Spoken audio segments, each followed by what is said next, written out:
എൻ്റെ പേര് സുമേഷ് ജോസഫ്. ഞാൻ എറണാകുളം അങ്കമാലി അതിരൂപതയിലെ വാതക്കാട് ഭാരതറാണി പള്ളി ഇടവകയിൽ നിന്നാണ് വരുന്നത്. ഞാനിവിടെ ആയിരിക്കുന്നത് എൻ്റെ ഞങ്ങളുടെ രണ്ടാമത്തെ മകൻ ജോഷുവയുടെ സാക്ഷ്യം പറയാൻ വേണ്ടിയിട്ടാണ്. ഞങ്ങൾക്ക് വിവാഹം കഴിഞ്ഞതിന് ശേഷം 5 വർഷങ്ങൾക്ക് ശേഷമാണ് ആദ്യത്തെ മകനെ ലഭിക്കുന്നത്. അത് ഒത്തിരിയേറെ പ്രാർത്ഥനകളുടെയും ട്രീറ്റ്മെൻറ്റുകളുടെയും ഫലമായിട്ടാണ്. അതിനുശേഷം ഞങ്ങൾ പ്രതീക്ഷിക്കാതെ 5 വർഷങ്ങൾക്ക് ശേഷം ഞങ്ങൾക്ക് രണ്ടാമതൊരു കുഞ്ഞിനെ കൂടി ദൈവം നൽകാൻ ആഗ്രഹിച്ചു. പോസിറ്റീവായപ്പോൾ ഞങ്ങൾ ഡോക്ടറെ പോയി കണ്ടു, സ്കാൻ ചെയ്ത് കഴിഞ്ഞപ്പോൾ റിസൾട്ടിൽ ഗ്രോത്ത് ഉണ്ട്, ഹാർട്ട് ബീറ്റ് ഇല്ല കുഞ്ഞിന്. ഒരാഴ്ചയ്ക്ക് ശേഷം വീണ്ടും ഒന്ന് സ്കാൻ ചെയ്യാമെന്ന് പറഞ്ഞു. ഞങ്ങൾ സ്കാൻ ചെയ്തു, റിസൾട്ട് ഡോക്ടറെ കാണിച്ചു.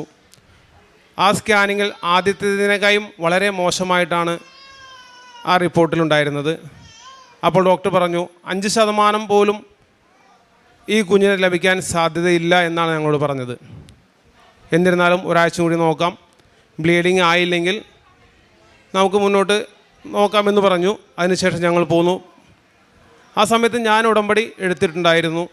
2023 ഞാൻ ആദ്യമായിട്ട് ഉടമ്പടി എടുക്കുന്നത്. ഞങ്ങൾ മാതാവിൻ്റെ അടുത്ത് പ്രാർത്ഥിച്ചു, മാതാവേ, ഈ കുഞ്ഞിനെ ഞങ്ങൾക്ക് നൽകുകയാണെങ്കിൽ ഈ കുഞ്ഞ് ജനിച്ച് 6 മാസത്തിനുള്ളിൽ ഞങ്ങൾ അമ്മയുടെ സന്നിധിയിൽ വന്ന് സാക്ഷ്യം പറഞ്ഞോളാം എന്ന് പറഞ്ഞു. അതിനുശേഷം ഒരാഴ്ചയ്ക്ക് ശേഷം ഞങ്ങൾ വീണ്ടും സ്കാൻ ചെയ്തു കഴിഞ്ഞപ്പോൾ അത്ഭുതമെന്ന് പറയട്ടെ, കുഞ്ഞിന് ഹാർട്ട് ബീറ്റും നല്ല ഗ്രോത്തും ഉണ്ടായി. ഒരു 3 മാസത്തെ ബെഡ് റെസ്റ്റ് മാത്രമാണ് ഡോക്ടർ പറഞ്ഞത്. ആ ബെഡ് റെസ്റ്റിന് ശേഷം 5ാമത്തെ മാസം വൈഫ് ഇവിടെ നിന്ന് ഉടമ്പടി എടുക്കുകയും ഞങ്ങൾ ഒരുമിച്ച് ഉടമ്പടി തൈലം അവളുടെ വയറിൽ പുരട്ടി പ്രാർത്ഥിക്കുകയും ചെയ്തു. അതിൻ്റെ ഫലമായി 36 ആഴ്ചകളും 4 ദിവസങ്ങൾക്ക് ശേഷം വൈഫിൻ്റെ കയ്യിലിരിക്കുന്ന ഒരു ആൺകുഞ്ഞിനെ കൂടി ദൈവം ഞങ്ങളുടെ ജീവിതത്തിലേക്ക് നൽകി അനുഗ്രഹിച്ചു.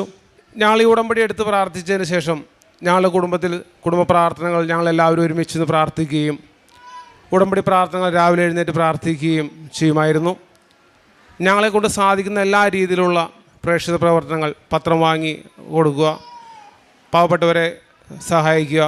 അതുപോലെ ഞങ്ങൾ ഇപ്പോൾ കൃപാസനത്തിലേക്ക് പോകാൻ പൈസയില്ലാതെ വിഷമിക്കുന്നവർക്ക് ഞങ്ങൾക്കൊരു വാഹനമുണ്ട്. ആ വാഹനം ഞങ്ങൾ ആ മാസത്തിൽ 2ാമത്തെ 4ാമത്തെ ചൊവ്വാഴ്ചകളിൽ ഇവിടേക്ക് സർവീസ് നടത്തുന്നുണ്ട്.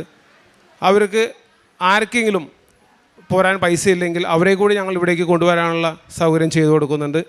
ഞങ്ങളുടെ ജീവിതത്തിൽ ഇത്രയേറെ അനുഗ്രഹങ്ങൾ തന്ന അമ്മ മാതാവിനും ഈശോയ്ക്കും 1000 നന്ദി പറയുന്നു.